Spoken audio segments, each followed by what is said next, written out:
नमस्कार। मुद्दा तो है में आपका स्वागत है और मैं हूं आपके साथ मनोज वर्मा। और आज मुद्दा है फैसलों पर सवाल, सियासी बवाल। जी हां, भोपाल में जमीयत उलेमा हिंद की बैठक में मौलाना महमूद मदनी ने जिहाद के शब्द को समझाते हुए जो कुछ कहा और सुप्रीम कोर्ट पर जिस प्रकार से निशाना साधा है उसको लेकर सियासी बवाल मचा हुआ है। उन्होंने आरोप लगाया कि राजनीतिक दबाव में इस प्रकार के फैसले लिए गए हैं और इस पर पलटवार करते हुए मध्य प्रदेश के मंत्री विश्वास सारंग ने कहा कि इस देश में रहना है तो संविधान का पालन करना होगा। आपको बता दें कि दिल्ली में बम विस्फोट से पहले आतंकवादी ने वीडियो जारी करके विस्फोट को जिहाद बताया था और अब मौलाना जिहाद को पवित्र बताते हुए सुप्रीम कोर्ट को कटघरे में खड़ा कर रहे हैं। ऐसे में कई सवाल उठना लाजिमी है और इन सवाल को भी हम उठाएंगे, लेकिन उसके पहले देखिए ये रिपोर्ट।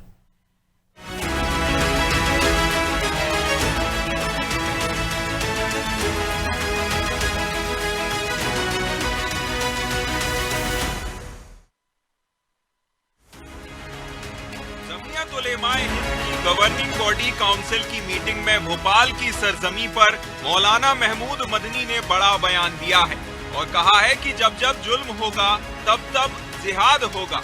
मौलाना ने जिहाद का अर्थ समझाते हुए कहा कि इस्लाम में जिहाद एक पवित्र कार्य है। समाज और इंसानियत की बुलंदी के लिए जिहाद किया जाता है। जहां पर जिहाद जंग के मायने में इस्तेमाल होता है तो वह केवल जुल्म के खात्मे के लिए होता है। आज लव जिहाद, लैंड जिहाद, थूक जिहाद जैसे शब्द इस्तेमाल कर मुसलमानों की तौहीन की जा रही है। मौलाना मदनी ने सुप्रीम कोर्ट पर सवाल खड़े करते हुए कहा कि बाबरी मस्जिद 3 तलाक से जुड़े मुद्दे पर राजनीतिक दबाव डाला गया। कोर्ट सरकार के दबाव में काम कर रहे हैं। इबादत गाह कानून को नजरअंदाज कर ज्ञानवापी और मथुरा का मामला कोर्ट में सुना गया। मौलाना मदनी ने कहा कि सुप्रीम कोर्ट उस वक्त तक ही सुप्रीम कहलाने का हकदार है जब तक संविधान की पाबंदी करे। ये दुर्भाग्यपूर्ण है कि सरकार और मीडिया में जिम्मेदार पदों पर बैठे लोग भी ऐसे शब्दों का इस्तेमाल करने में कोई शर्म महसूस नहीं करते हैं। जब जब जुल्म होगा तब तब जिहाद होगा। इस्लाम में भी जिहाद का बुनियादी मकसद जुल्म का खात्मा, अमन का कयाम और हक का दिफा है कि अदालतें हुकूमतों के दबाव में काम कर रहे हैं। नजरअंदाज करते हुए ज्ञानवापी और मथुरा के मुकदमात को काबिल समाअत करार देने का फैसला उस वक्त तक ही सुप्रीम कहलाने का मुस्तहिक है जब तक आईन की पाबंदी करे, कानून के हुकूक का ख्याल रखे। अगर ऐसा न करे तो वो इखलाकी तौर पर भी सुप्रीम कहलाने का हकदार नहीं है। मौलाना मदनी के बयान पर पलटवार करते हुए मध्य प्रदेश के कैबिनेट मंत्री और भाजपा नेता विश्वास सारंग ने कहा कि पहले संवैधानिक संस्थाओं पर सवाल उठाए और अब तो सुप्रीम कोर्ट को ही कटघरे में खड़ा कर रहे हैं। सारंग ने कहा कि भारत में रहना है तो भारत के संविधान और कानून को मानना होगा। ऐसा नहीं चलेगा कि रहें भारत में और बात कहीं और की करें। संविधान का मजाक उड़ाना, संवैधानिक व्यवस्थाओं का मजाक उड़ाना और अब तो सुप्रीम कोर्ट पर भी इस तरह की टिप्पणी करना, वो भूल रहे हैं कि यदि इस हिंदुस्तान में आजाद हिंदुस्तानी के रूप में रह रहे हैं तो हिंदुस्तान के संविधान का पालन करना होगा। खाते हिंदुस्तान की हैं और गाते किसी और की हैं, ये नहीं चलेगा। इससे ज्यादा दुर्भाग्यपूर्ण कुछ नहीं हो सकता। आपको बता दें कि मौलाना मदनी ने मॉब लिंचिंग, बुलडोजर कार्रवाई, वक्फ संपत्तियों पर कब्जा और धार्मिक मदरसों सुधारों के विरुद्ध नकारात्मक अभियान जैसे मुद्दे भी उठाए और कहा कि व्यवस्थित और संगठित प्रयास उनके धर्म, पहचान और अस्तित्व को कमजोर करने के लिए किए जा रहे हैं। ब्यूरो रिपोर्ट, अनादि टीवी।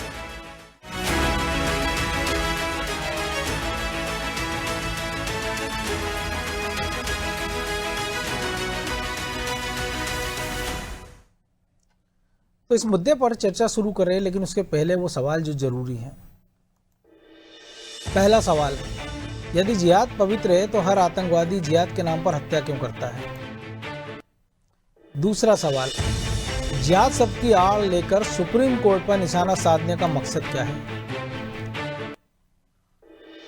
और तीसरा सवाल, जब कोर्ट के फैसले मनमाफिक नहीं आते तभी कोर्ट को कटघरे में क्यों खड़ा किया जाता है? तो चलिए इन सवालों के साथ इस मुद्दे पर चर्चा शुरू करते हैं और चर्चा के लिए हमारे साथ जुड़ गए हैं बीजेपी प्रवक्ता अजय सिंह यादव। डॉक्टर चंद्रांशु महाराज धर्मगुरु हैं और इसके साथ ही मौलाना शहाबुद्दीन रजवी बरेलवी अध्यक्ष हैं IMJ के, और हमारे सहयोगी प्रभु पटेरिया। तो सबसे पहले बरेलवी साहब आप ही के पास कि मदनी साहब के इस बयान को आप कैसे देखते हैं? मौलाना महमूद मदनी साहब ने जो कुछ कहा है इससे हम इत्तेफाक नहीं रखते हैं जी। मदनी साहब मजहबी होने के साथ साथ में एक पॉलिटिकल उन्होंने बातें कही हैं, और वो पॉलिटिकल बातें ऐसी हैं जो पूरे भारत में खलफशार, इंतशार और मुश्तइल करने वाली हैं और मुसलमानों को भड़काने और उकसाने वाली बातें हैं। उनको इस तरीके से बातें नहीं कहना चाहिए। मजहबी आदमी है तो मजहबी आदमी का काम है मजहब का प्रचार प्रसार करना, न कि आवाम को उकसाना या जो संवैधानिक इदारे हैं, संस्थाएं हैं, उन पर उनको सवालिया निशान लगा करके उनको कटघरे में खड़ा करना। जी। सुप्रीम कोर्ट पर हमें भरोसा है, पार्लियामेंट पर हमें भरोसा है, हुकूमतों पर भी हमें भरोसा है। कोई भी हुकूमत कैसी भी हो और किसी भी पार्टी की हो, वो जनता के खिलाफ फैसले नहीं करती है। जो भी हो वो फैसले जनता के हितों के लिए करती है, फलाह बहबूद के लिए करती है, जन कल्याण के लिए करती है। अगर हुकूमतें आवाम के खिलाफ फैसला करने लगें तो फिर आवाम में बगावत शुरू हो जाएगी और फिर हुकूमतें उस बगावत को संभाल नहीं पाएंगी। तो इसलिए इस तरह की बात करना वो भी ठीक नहीं है। सुप्रीम कोर्ट एक अदालत उज़्मा है और हमारे भारत की सबसे बड़ी अदालत है, तो उस पर भी हमें भरोसा है। भारत के करोड़ों मुसलमानों को भरोसा है। अगरचे मौलाना महमूद मदनी को भरोसा नहीं है, एक अलग बात है, मगर हमें भरोसा है, करोड़ों मुसलमानों को भरोसा है। और सुप्रीम कोर्ट पर इस तरह अगर सवाल खड़ा करेंगे तो फिर जहां से खुद मौलाना महमूद मदनी साहब इंसाफ मांगने के लिए जाते हैं, बहुत बार वो इंसाफ मांगने के लिए गए हैं, और वही नहीं बल्कि हर शख्स का अधिकार है, हिंदू मुस्लिम सिख ईसाई सबको अधिकार है वो इंसाफ मांगने के लिए जाए। तो जब एक तरफ इंसाफ मांगने जा रहे हैं, दूसरी तरफ उसी कोर्ट को कटघरे में खड़ा कर रहे हैं, भरोसा न कायम करने वाली बात कह रहे हैं, भरोसा उठ जाने वाली बात कह रहे हैं, तो बिल्कुल ये दो तरह वाली बात। लेकिन एक और चीज उन्होंने जो जिहाद की व्याख्या की, आप उससे सहमत हो क्या? अभी पिछले दिनों हमने देखा कि कुछ डॉक्टर्स जो दिल्ली ब्लास्ट हुआ उसमें जो मारे गए या पकड़े गए हैं, उन सब ने वीडियो जारी किए जिहाद को लेकर, तो ये कौन सा जिहाद है? देखिए, जिहाद का जो भी उन्होंने माना समझा और जो माना समझाने की कोशिश की है, वो उनका परिप्रेक्ष्य जो भी हो सकता है, पस मंजर कुछ भी हो, मगर उन्होंने जो कुछ समझाया है मैं उससे इत्तेफाक नहीं रखता हूँ। इसलिए कि जिहाद जो है वो शब्द अरबी का लफ्ज है, उसके माने जद्दोजहद के हैं, और वो ये कह रहे हैं कि जालिम हुक्मरान जब बैठ जाता है तो जुल्म बढ़ जाता है, तो उसके लिए फिर जिहाद के लिए खड़े होते हैं। तो क्या इस तरह की बातें करके क्या आतंकवादियों को संरक्षण दे रहे हैं? क्या वो इस तरह की बातें करके जो दहशतगर्द हैं और असामाजिक तत्व हैं, देश में खलफिशार फैलाने वाले लोग हैं, देश को कमजोर करने वाले लोग हैं, जो लोग कत्ल क़िताल और जंग जिदाल कर रहे हैं, क्या उनकी वो सरपरस्ती करना चाहते हैं? क्या उनको समर्थन दे रहे हैं? लेकिन बरेलवी साहब आपने बड़ी बेबाकी से अपनी बात रख दी हो पूरा, लेकिन आपको नहीं लगता कि कौम के अंदर से भी लोगों को आगे आना चाहिए कि अगर धर्मगुरु इस प्रकार के बांटने वाले बयान देंगे तो फिर देश किस दिशा में जाएगा? अब मोहतरम देखिए, इस वक्त तीन चार लोग हैं जो देश को बांटने का काम कर रहे हैं। एक तो ये हो गए मौलाना महमूद मदनी साहब, दूसरे हो गए पंडित धीरेन्द्र शास्त्री साहब, और तीसरे बंगाल का टीएमसी के विधायक हुमायूं कबीर को ले लीजिए, जो एक नई बाबरी मस्जिद बना करके देश को एक नए खलफिशार, इंतशार और इख्तलाफ की तरफ ले जाना चाहते हैं। तो ये तीन लोग ऐसे हैं जो देश को, समाज को बांटने के लिए काम कर रहे हैं और समाज को तोड़ रहे हैं। ये लोग मजहबी लोग हैं, इनका काम नहीं है तोड़ना, इनका तो काम है समाज को जोड़ना और टूटे हुए दिलों को जोड़ना इन लोगों का काम है। इन लोगों का नहीं है कि तो आप और आपका संगठन कोई ऐसा प्रयास करेगा कि जो आपने जिक्र किया 6 दिसंबर वाला जो बाबरी मस्जिद की बात हो रही है तामीर करने की, कि इसको लेकर कोई एक जागरूकता अभियान चलाया जाए? क्योंकि बहुत कम लोग ऐसे निकल कर आए हैं आपकी ओर से भी कि जिन्होंने इसका विरोध ऐसा खुलेआम किया हो, वरना किसी ने समर्थन नहीं किया लेकिन उसका विरोध भी नहीं किया है।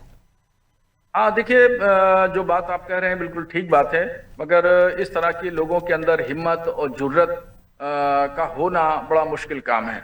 क्योंकि अगर कोई बात कही जाती है, मैं जो बात कह रहा जी। हूँ, मैंने आज प्रेस को भी अपना बयान जारी किया था, मदनी के खिलाफ भी और हुमायूं कबीर के खिलाफ भी और पंडित शास्त्री के खिलाफ, तीनों लोगों के खिलाफ बयान दिया। और जाहिर बात है कि हक बात अगर आप कहेंगे तो आपको परेशानियां झेलना पड़ेंगी, आपको दिक्कतें झेलना पड़ेंगी, लोगों को गालियां सुनना पड़ेंगी। इस वजह से लोग जो है वो नहीं निकल के आते हैं, अपनी इज्जत और अपना सम्मान यह है खोने का डर होता है, इस वजह से लोग नहीं सामने आते हैं। मगर फिर भी सच्ची बात कहने के लिए सामने आना पड़ेगा, चाहे कोई एक शख्स ही क्यों ना आए। पूरे हिंदुस्तान से एक शख्स भी अगर निकल के आता है तो आप समझिए कि वो कुछ न कुछ करोड़ों लोगों की वो नुमाइंदगी कर रहा है और सच्ची बात कह रहा है। उसकी बात की कद्र करना चाहिए और आगे बढ़ाना चाहिए। बिल्कुल, चलिए हमारे साथ आपको जी मौला याद होगा, एक मैं बस 30 सेकंड और लूंगा। जी। आपको याद होगा कि वक्फ संशोधन बिल जब भारत सरकार ने पास किया था, पार्लियामेंट से पास होकर के राज्यसभा में पहुंचा, राज्यसभा से पास हुआ, फिर सुप्रीम कोर्ट में पहुंच गया, तो उस वक्त पूरे भारत में जगह जगह मुसलमानों की तरफ से और खासतौर पर मुस्लिम पर्सनल बोर्ड एहतजाज कर रहा था, ये जमीयतुल उलमा के लोग एहतजाज कर रहे थे पूरे भारत में। और अकेला शख्स मैं था कि मैं समर्थन में था। मैं वक्फ संशोधन बिल का कल भी समर्थन कर रहा था, आज भी समर्थन कर रहा हूं। और ये जमीयतुल उलमा के लोग और all India Muslim personal board के लोग और कुछ समाजवादी पार्टी के, कांग्रेस के लोग और MIM के ओवैसी ग्रुप, ये लोग जो है वो मुखालफत आज तो, लेकिन आज पश्चिम बंगाल सरकार ने कह दिया हम उसको लागू करेंगे। चंद्रांशु जी महाराज हमारे साथ जुड़े। चंद्रांशु जी, आपने सुना होगा बरेवली साहब को कि एक दो लोग ऐसे दोनों तरफ हैं जो बांटने का काम कर रहे हैं, लेकिन कुछ लोग ऐसे हैं जो बेबाकी से बात रखते हैं अपनी और बता देते हैं कि जो गलत है वो गलत है। धन्यवाद मनोज भैया, बहुत बहुत धन्यवाद। बात उन्होंने बिल्कुल बहुत अच्छा अभी सुन रहे थे। बहुत समरसता की बात है, आत्मीयता की बात है और भाईचारा की बात की उनकी पूरी बात है। एक बात पर थोड़ी आपत्ति जरूर है क्योंकि उसका हिस्सा मैं भी कहीं ना कहीं रहा। जैसे ऐसे लोगों से जो अभी जिनका बयान चल रहा मदनी जैसे लोगों के साथ धीरेन्द्र शास्त्री को जोड़ना थोड़ी मुझको लगता है कि गलत होगा। ये आपका नजरिया हो सकता है, लेकिन उन्होंने अपनी बात रखी। जी, आप अपनी बात नहीं, ठीक है, इसलिए मैं खंडन कर रहा हूं उनकी बातों को। जी, मतलब जिससे धीरेन्द्र शास्त्री जिस पॉलिटिकल बातों को, जिस एजेंडे को लेकर चलते हैं, उसमें सभी सुखी होने की, सबकी कल्याण की भावना, उसमें जाति पात मत मजाब नहीं है। तो उसमें शायद उनका इशारा हिंदू राष्ट्र की ओर होगा। तो हिंदू राष्ट्र से क्या प्रॉब्लम है?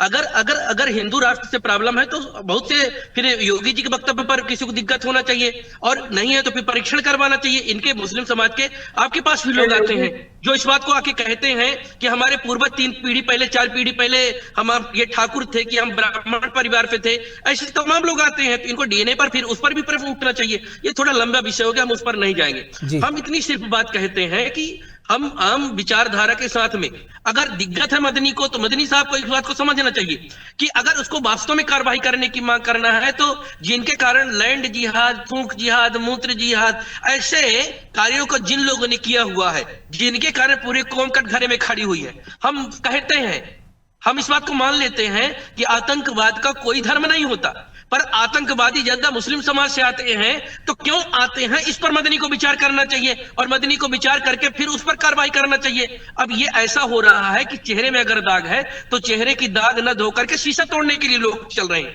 और इतना नीचे उनको पता है कि देश संविधान से चलेगा, ना हमारे गीता से चलेगा, इनके कुरान से चलेगा। अगर संविधान से चलेगा तो आप सुप्रीम कोर्ट पर अगर कोई प्रश्न उठा रहे हैं, संविधान पर उठा रहे हैं, तो फिर क्या है? न इनको देश के प्रति निष्ठा है, न देश की व्यवस्थाओं पर निष्ठा है, न संविधान पर निष्ठा है। और ऐसे लोगों, जैसे अभी मौलाना साहब बोले थे, बड़ी अच्छी बात कह रहे थे, ऐसे मदनी जैसे लोगों को भी चिन्हित करना चाहिए और मुस्लिम समाज को ऐसे लोगों के खिलाफ भी आना चाहिए।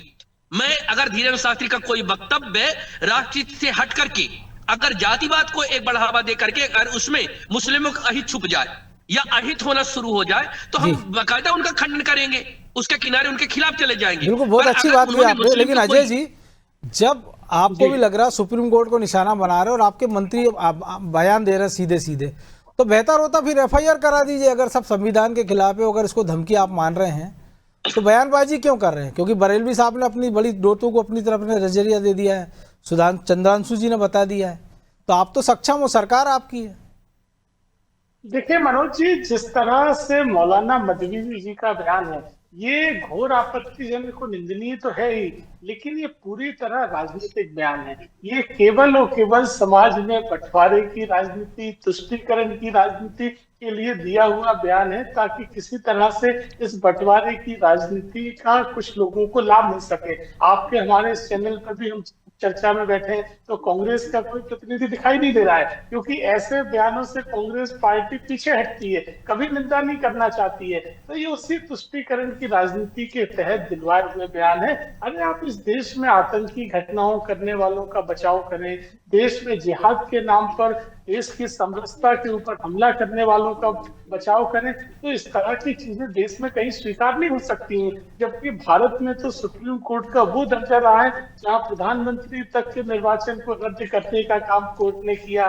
बड़े से बड़े मामलों में निर्णय कोर्ट ने लिए, ना सरकार के दबाव में, ना किसी बड़े पक्षकार के दबाव में। तो भारत के न्यायालय का तो एक गौरवशाली इतिहास है। उसके बाद इस तरह की बात करना केवल ये एक राजनीतिक, लेकिन वो बाबा बागेश्वर को लेके भी सवाल खड़े कर रहे हैं, और वो इसलिए क्योंकि आपके जो कई सारे नेता मंत्री, आपके नहीं कांग्रेस की भी हम देखते हैं, उनके मंच पर दिखाई देते हैं।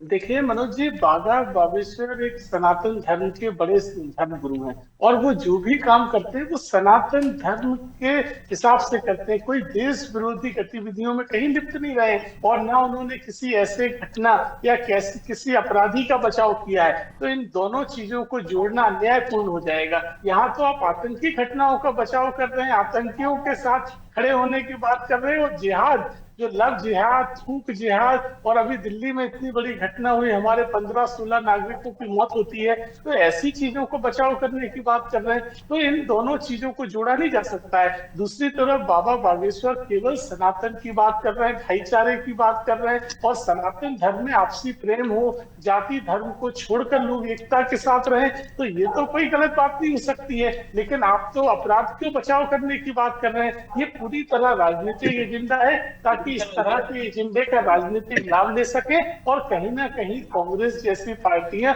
इस एजेंडे के पीछे है। मदनी जी पहले राज्यसभा में भी रह चुके हैं, तो इसी इंडी गठबंधन की वजह से राज्यसभा भी पहुंचे थे। तो ये पूरी तरह एक एजेंडे पे चल रहे हैं। देश में सुप्रीम कोर्ट में शाह बहानू जैसा मामला दिया, तो राजीव गांधी ने उस निर्णय को बदलने का काम वो किया। एट्रोसिटी को लेके वो आपने ही बदल दिया था, तो ऐसा नहीं है। देखिए वो एक अलग विषय है, लेकिन एक मुस्लिम महिला के साथ अन्याय हो रहा था, और न्यायालय ने उस फैसले को अगर किया था, तो कांग्रेस पार्टी ने केवल तुष्टीकरण की राजनीति के लिए कि कट्टर मुसलमानों का लाभ मिल सके, इस तरह का निर्णय दिया था। और आज हमारी सरकार जो काम कर रही है, आप बताइए, केंद्र राज्य सरकार की किसी योजना में क्या कभी भेदभाव हुआ है? क्या हितग्राहियों में कभी धर्म जाति पूछकर हितग्राही रखे गए? तो ऐसे में इस तरह का सवाल केवल और केवल भ्रम और झूठ फैलाने के लिए, और मैं तो स्पष्ट तौर पे कह रहा हूँ, ये राजनीतिक एजेंडे के तहत दिया गया मामला है, ताकि इसको देश में आगे बढ़ाया जाए और अलगाव से, टकराव से, दंगे करवा कर राजनीतिक लाभ लिया जा सके। ये उसके लिए दिया हुआ बयान है। और आप बिल्कुल सही कह रहे हैं, ऐसे मामलों पे, लीगल मामलों पे भी आगे जाना चाहिए, और ऐसे लोगों पे कानूनी कार्रवाई भी होना चाहिए। प्रभु जी, हमने देखा कि एक उत्तर प्रदेश का मामला होता है, एक मौलाना साहब बरेली के, वो एक बयान देते हैं, हिंसा होती है, और उनकी 200 करोड़ की प्रॉपर्टी में बुलडोजर चल जाता है योगी सरकार में, गिरफ्तारी होती है तमाम सारे लोग, उनके रिश्तेदार नातेदार।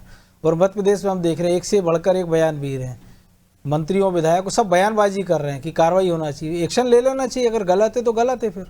और अब तो बरेली साहब जैसे लोग समर्थन में कि बिल्कुल वो गलत, उनके खिलाफ खड़े हैं।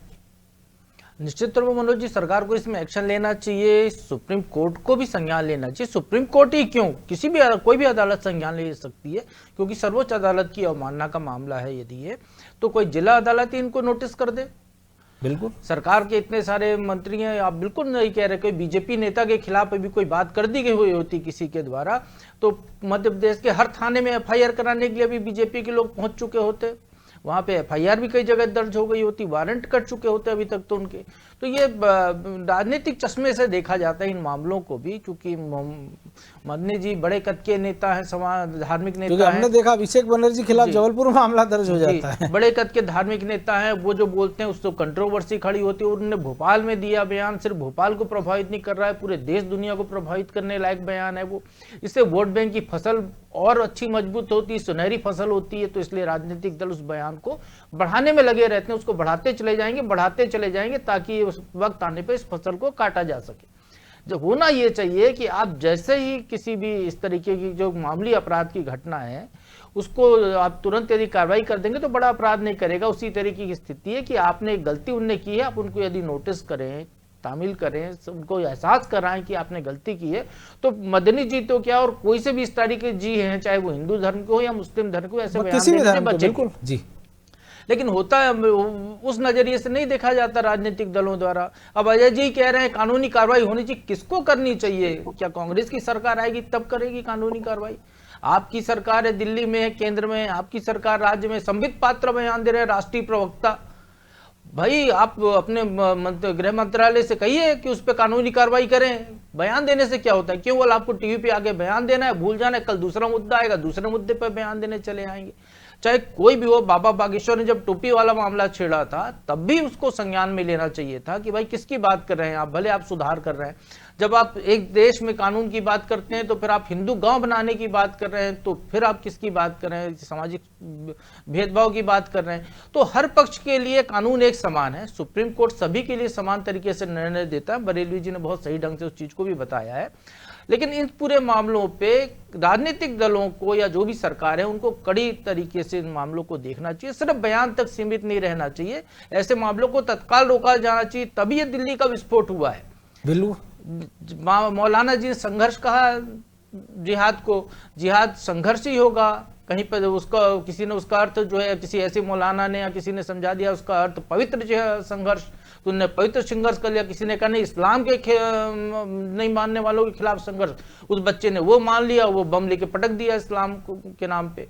तो इस तरीके की अफवाहें फैलाने वाले धर्म गुरुओं को, इस तरीके से दिग्भ्रमित करने वालों को पहले रोका जाए तो मुझे लगता है सही ढंग से कार्रवाई होगी और जो भारत का संविधान है उसका सही ढंग से पालन होगा। हमारे देश की जो व्यवस्था है सर्वधर्म समभाव की, उसके तहत हम बहुत अच्छे से रह पाएंगे। भारत में वैसी कोई भेदभाव नहीं है, ना यहाँ शिया सुन्नी के वैसे झगड़े हैं जैसे दूसरे देशों में चल रहे हैं, या ना आपसी संघर्ष की स्थिति है। यहाँ पे बिल्कुल सही कहा अजय जी ने कि यहाँ पे सरकार किसी स्कीम में भेदभाव नहीं कर रही है, सबको आगे बढ़ने का मौका मिल रहा है। आप अपनी योग्यता साबित कीजिए, आगे बढ़िए, सबके लिए दरवाजे खुले हुए हैं। फिर ये कानून का पालन में भेदभाव नहीं होना चाहिए कि शक्ल देख के आप कानून का पालन कराएं। कानून का पालन कराने की जिम्मेदारी सरकारों की है, उनको ये काम करना चाहिए मनोज जी, या ये नहीं कर रहे हैं तो कोर्ट को संज्ञान लेना चाहिए। तो उम्मीद करें अजय जी, जो आपने कहा कि आपकी पार्टी की वही राय होगी, और उम्मीद करें कि क्योंकि हमने देखा उत्तर प्रदेश में भी एफआईआर हुई है तो मध्य प्रदेश में भी। देखिए बिल्कुल मनोज जी, इस मामले में कानूनी कार्रवाई होना चाहिए और सरकार तमाम कानूनी पक्षों को देखने के बाद इस पर कार्रवाई करेगी भी। मैं तो आपसे स्पष्ट तौर पे कह रहा हूँ, कोई समय सीमा देखने की, समाज को तोड़ने के लिए एक राजनीतिक एजेंडा है कि किस तरह से समाज में अलगाव बिखराव होकर और उसका राजनीतिक लाभ ले सके। ये पूरी तरह से कानूनी मामला होना चाहिए, इस पर कार्रवाई होगी, निश्चित ही कार्रवाई होगी। बरेलवी जी, आप भी सहमत होंगे कार्रवाई होना चाहिए? ये कार्रवाई करना न करना हुकूमतों का मामला है। मैं तो जानता हूं कि ये इस तरह के बयानात हेड स्पीच के दायरे में आते हैं। मौलाना महमूद मदनी का बयान आया जिसमें हम और आप बैठे हुए डिबेट कर रहे हैं जी। इससे पहले 4-6 दिन पहले मौलाना अरशद मदनी, जो इनके चाचा हैं, बहुत बुजुर्ग आलिम दीन हैं, दारुल देवबंद के शेख हदीस हैं, उनका भी बयान आया था।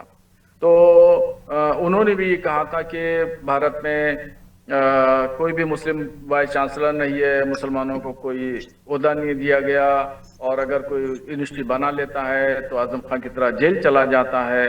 तो भी मैंने कहा था कि नहीं, ये बिल्कुल गलत बात है, हकीकत के खिलाफ है। इसलिए कि आज 2 गवर्नर मुसलमान भारत में हैं, एक बिहार में आरिफ मोहम्मद खान साहब हैं और तेलंगाना में मोहम्मद नजीर साहब हैं। ये 2 मुसलमान गवर्नर हैं, और न जाने कितने मुसलमान गवर्नर पिछले सालों में गुजर चुके हैं, रह चुके हैं। राष्ट्रपति मुसलमान रहे, डिप्टी शिक्षा मंत्री रहे हैं, गृह मंत्री रहे हैं, मंत्री पता नहीं कितने मुसलमान रहे, राष्ट्रपति रहे 3-3। हाँ, और न जाने कितने मुस्लिम यूनिवर्सिटियां हैं जिसके मुसलमान वाइस चांसलर हैं। मुस्लिम यूनिवर्सिटी अलीगढ़ है, जामिया मिलिया दिल्ली है, जामिया हमदर्द दिल्ली है, और भोपाल में बरकतुल्लाह यूनिवर्सिटी है, मौलाना आजाद उर्दू यूनिवर्सिटी हैदराबाद में है, अलीगढ़ मुस्लिम यूनिवर्सिटी है। लेकिन चंद्रांशु जी, आपको नहीं लग रहा जो हेट स्पीच जो भी धर्मगुरु दे कहीं का भी हो, उसके खिलाफ एफआईआर होनी चाहिए? मैं बिल्कुल कहता हूं, पर निष्पक्ष होना चाहिए। निष्पक्ष होना चाहिए। जैसे मैं फिर कह रहा हूँ, सुन रहा था प्रभु पटौरिया जी बहुत अच्छा समीक्षात्मक सारी बातें कह रहे थे। हम कहते हैं मुझ पर भी FIR दर्ज होना चाहिए, मुझ पर भी लीगल एक्शन लेना चाहिए, मेरे वक्तव्यों को देख करके, मेरे कार्यों के आधार पर, और जो जिस कैटेगरी का आ रहा है उस पर कार्रवाई होना हम पर भी होनी चाहिए। बयान ही क्यों दोगे महाराज, ऐसा बोलने क्यों कि भाई, जिस पे FIR भाई हो? धर्म गुरुओं का काम तो धर्म समाज को इकट्ठा करके आगे बढ़ाना, नहीं, जोड़ना वही है। बोलता अगर हूँ, वो अगर मेरा बंटवारे, वक्तव्य समाज को अगर तोड़ने वही वाला- बंटवारे की हमारे बात वक्तव्य करेंगे, आप ये कहिए कि मैं अच्छा बोलता हूँ, मेरे को देख के धीरेन्द्र शास्त्री भी अच्छा बोले हैं, दूसरे भी ये- अच्छा बोले, मदनी भी नहीं, अच्छा धीरेन्द्र अच्छा बोले, शास्त्री- ऐसा मेरी कहिए, बात आपको सुनिए। प्रेरणा मिलेगी। आप कह रहे हो नहीं, FIR हो। प्रभु जी, मैं ये कहता हूँ, प्रभु पटौरिया बहुत वरिष्ठ है, मैं एक चीज आपसे समझ लेना चाहता हूँ। हम जैसे नहीं, इस हिंदू पर हम धर्म बाद गुरु में हैं, और बात करेंगे क्योंकि वक्त इतना ही था, इसलिए अगर आप कुछ कहना चाहते हो तो 10 सेकंड में अपनी बात पूरी कर मैं लीजिए। इतना कहता हूँ, मदनी जैसे लोगों को समझिए, इनकी दुकान चल रही है इसी से, इनको रोकिए। और एक जिम्मेदारी जैसे मौलाना जी भी बोल रहे हैं, इनके जैसे लोगों की जरूरत है। हम लोग काटने मारने के उकसाने के नहीं, आत्मरक्षा सिखाना अब शुरू किए हैं। निश्चित तौर पर, और धर्म आत्मरक्षा आप गुरुओं का सिखा रहे काम हैं। ये भी नहीं है। बहरहाल वक्त इतना ही था। आप तीनों मेहमानों का बहुत बहुत धन्यवाद।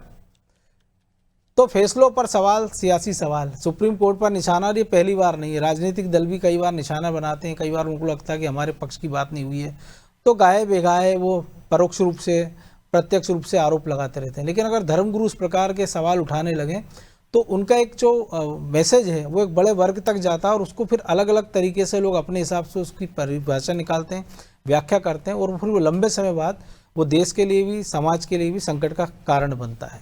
मुद्दा तो है। मैं आज इतना ही, मुझे दीजिए इजाज़त, और आप देखते रहिए अनादि TV। नमस्कार।